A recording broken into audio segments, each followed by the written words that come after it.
Got to level 87 last night and then I died, but there was a lot of things that I learned during the time of playing on the first day that I didn't know before today about leveling that I'm going to teach you here in this video, because there's some actually pretty busted aspects, there's some tips, and then there's some very basic strategy to leveling. So let me teach you what I wish I knew on my first run. First tip is get this offensive aspect as early as you can. This is the blood boiling aspect. This is left over from season 2. It was originally a vampire power, and people only really used it to guarantee that overpower every 20 seconds. But what they did is in season 4, they actually changed flat damage. So they buffed flat damage, made it even stronger. So I was using this aspect early, and the red orbs that you can see here were one-shotting everything in near AoEs to me, like all over the place. And it spawns a bunch of these things, so you can get a cluster of them from overpowering people, and you get the guaranteed overpower from the aspect anyway, run into those orbs and just completely destroy things. And because it's in Helltide is the new best leveling spot, which we're going to talk about in just a moment, the mobs are spawning on you,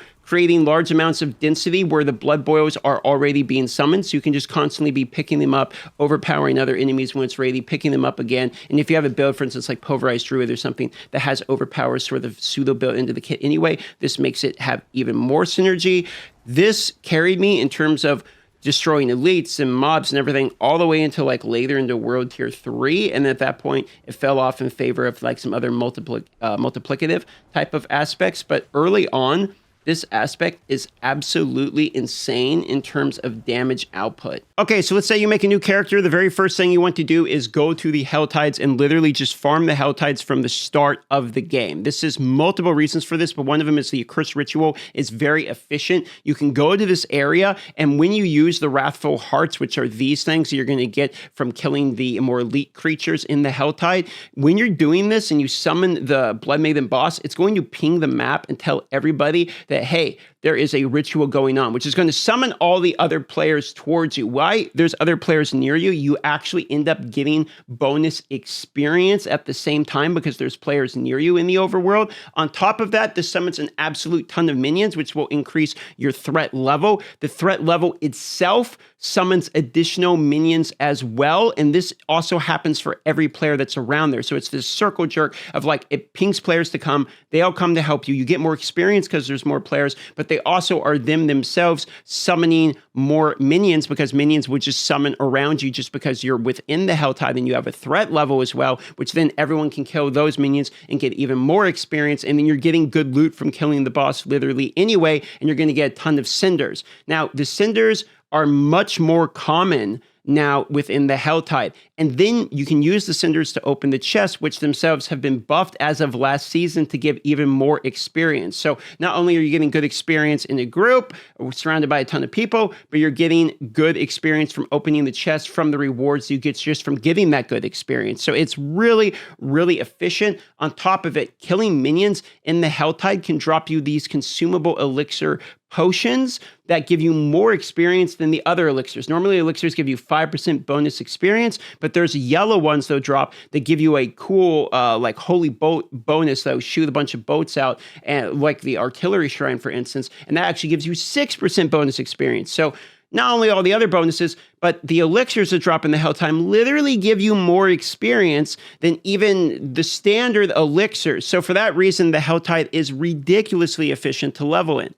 And leveling is going to give you Smothering Ashes. That's the only thing it's gated by is leveling. So those Smothering Ashes you can then take and use to boost your experience you gain from monster kills by going to your season here and clicking on Season Blessings. You can use these Smothering Ashes to give you other bonuses. You can even get Paragon Glyph experience for the amount of oboes you get from Helltide chests, because yes, those Helltide chests I was telling you about will also give you oboes to help you target farm gear you might need, etc. So the Helltide is even better than you might expect, and you can get your Smothering Ashes early to give you even more bonus XP.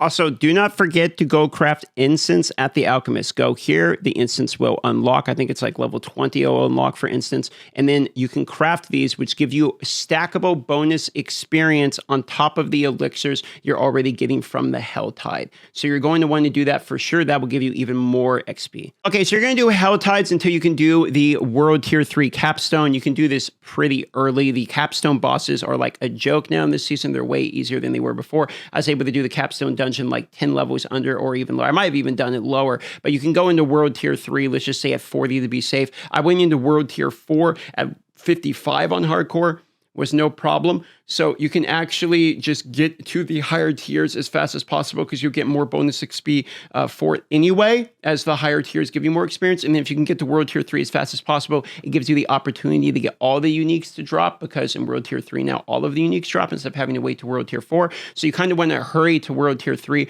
Plus in World Tier 3, then you can get like better living steel drops, screaming hell veins will show up, etc. So for that reason, try to rush your way to the World Tier 3, Helltide, then World Tier 4. At that point, once you're in World Tier 4 or about halfway through World Tier 3, you can start doing Nightmare Dungeons.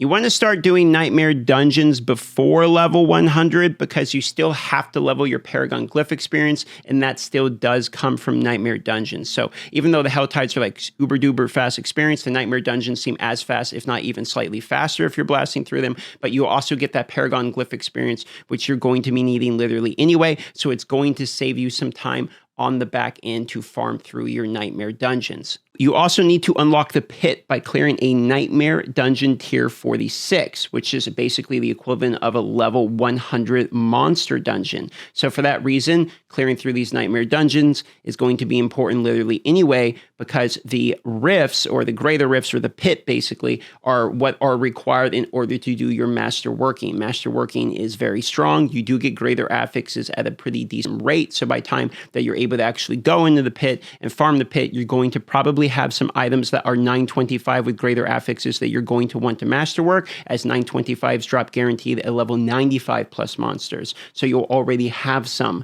by the time you're doing those level 100 monsters or a level 46 Nightmare Dungeon. And like I say, you're going to want to be able to do the pit at that point. So 1 to about 60-ish Helltides, 60 you can do some World Tier 3 Nightmare Dungeons, or you can just blast until you get to like in the 70s from doing Helltides in World Tier 4. At that point, do Nightmare Dungeons until 46. After that, you can start doing the pit if you want. Be careful if you're playing hardcore.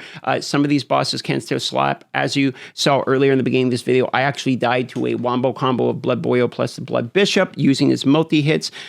That can happen. There is a new defensive mechanic in this season that's a little understated that people didn't really talk about much, but the life per second that you can actually get on stats are pretty nice for just continual value of constantly regening your HP. So maybe pick up some of those stats. It'll make it a little bit less annoying of constantly having to spam potions. But if you're not playing hardcore, doesn't matter too much anyway. So that's about it in terms of leveling. If this video helped you at all, consider liking or subscribing. It does help me out in return. Or just click the link down below to join the live streams, as I will be live right now. We got to run it back, because unfortunately, your boy lost his character. So with that being said, love you all. Thanks for watching, and I'll see you on the next one. Hope you're enjoying Season 4. It's a much faster leveling experience than it ever was prior. I'm seeing some people hit level 100 in like 7 hours or something like that. It does depend upon what class you're playing. However, some classes are definitely faster than others.